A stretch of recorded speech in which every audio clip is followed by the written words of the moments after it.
Hi there, it's Jocelyn here from A Balanced Life.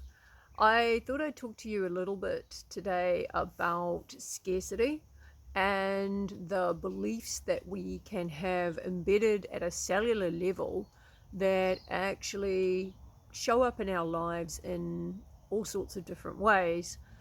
For me, it kind of came to head when I was feeling pretty vulnerable with a really bad dose of a nasty virus that was doing the rounds, and a whole lot of things that were in the background that had been playing on my mind a little, all sort of coalesced and came to head at once. A big part of that was having slipped into that scarcity mindset. And when I started digging a little deeper, which being unwell actually allowed me to do because I was sitting still for quite a while and just having to be there, and I discovered that there were a number of really deeply held beliefs that I still had that were attached to childhood memories, and they are incidental in the way that I was brought up. Many of us do the same thing. They are not something that anyone deliberately does at any point in time. It's just that they are the sorts of things that get passed down from generation to generation. And it is largely because we're unaware of it. And our memories can actually be stored at a cellular level. It's a really fascinating and interesting topic, cellular memory. There's some very interesting work by Dr. Alexander Lloyd talking about it, and quite a lot of research out there about cellular memory. So when I started digging a little deeper, I discovered that a lot of my issues around money, for example, and the way that I view things like my own energy levels, the time that I have available to do things in particular, they all centered around some very early childhood memories. And as a consequence, they were programs that I've been operating under throughout the course of my life. When I started to do the energy medicine exercise that is in Dr. Alexander Lloyd's book, I really did find some significant shifts. And to be quite honest, things have progressed in my business, A Balanced Life, quite quickly since I actually started using the tool that he has. So I thought I'd share that tool with you, and hopefully it might provide some help for you as well. Now, the general idea with the energy medicine tool is that we are all energetic beings, and that all of our cellular memories and what we feel are all energy. They're all in us as energy. And to be able to release what's not actually serving us is actually just an energy practice. And there are uses for it for things like trauma. There are uses for it in terms of stored emotional energy. And I've found this particularly useful when it comes to the concept of scarcity and work in particular. Being a slow business proponent and somebody who has been just slowly but steadily sharing information with a view to helping others, not pursuing necessarily the business aspect of that as much. I've found it really, really helpful to shift some of my beliefs around money and my own worth. So, the idea is that we set an intention with the practice, and it's something that not only benefits us, but it is also something that sits energetically in the world in a positive way. So, in other words, it's something that is going to help others as well. So, for me, for example, it's about abundance of financial wealth for what I am doing and putting out into the world.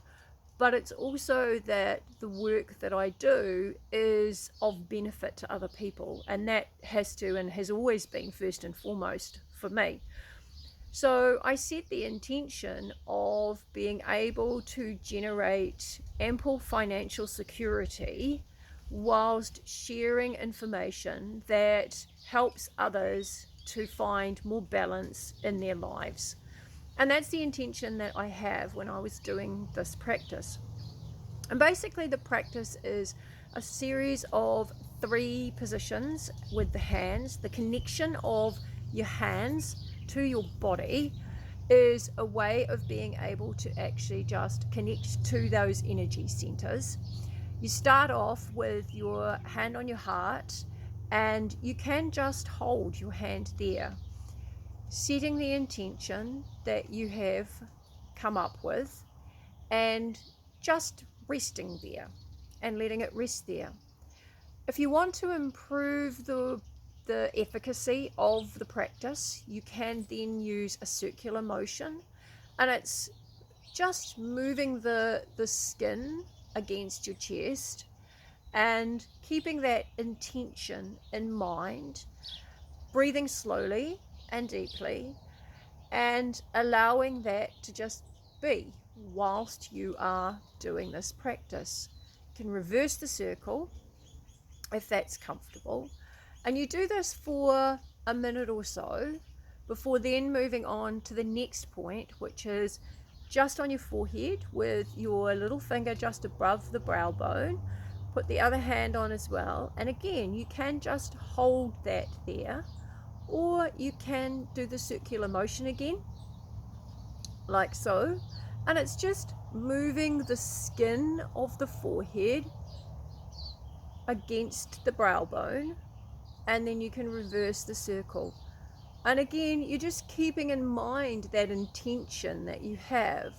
Closing your eyes enables you to be able to just feel a little more effectively, and it allows you to be more present in the process. Once you've done that for a minute or so, you then move to the crown of your head, the very top of your head. And again, it's just placing your hands on the crown of your head. You can just hold them there, again holding that intention, and then you can also move in a circular motion. Again, you're just moving the skin against the skull, and again circling it the opposite direction. And to be honest, that's all there is to it. It seems very, very simple, and it is really simple. But what you're doing is you're tapping into some of your body's key energy centers. If you've practiced yoga at all, you'll know potentially about chakras, and it works on very much the same principle, that we have a series of energy points within our bodies, and these are points at which different aspects of us are basically connected. And the heart, the sense of intuition that you have in your third eye chakra, and then the crown, which is one that opens you up to that kind of universal energy, if you like. May sound woo-woo to a lot of people who are kind of like, There's actually quite a bit of science around this, and the article that I cite in my Substack post, The Cost of Not Enough, actually talks about some of the science that's going on behind it. It's quite fascinating to see what is actually coming out now, and that people are getting to understand that there is actually something to this. So I hope that practice is helpful for you. It certainly has made a monumental difference to me. And it's more about my having the confidence to actually reach out to people who are already in my life and take advantage of opportunities when they are presenting themselves. So the work is still being done by me, but at the end of the day, it is seeing things in a different way and being confident to put myself out there doing what I am and sharing the information that I am, because I know this work can help other people. It's helped me immensely over the last few years to find finally balance in my life after a lifetime of struggle, and burnout, ill health and injuries, and not really understanding the interconnectedness of all of the aspects that I talk about in A Balanced Life. So hopefully this energy medicine tool helps you, and I'd be very interested to know whether or not you try it and what you think of it. So give me a yell and let me know in your comments below.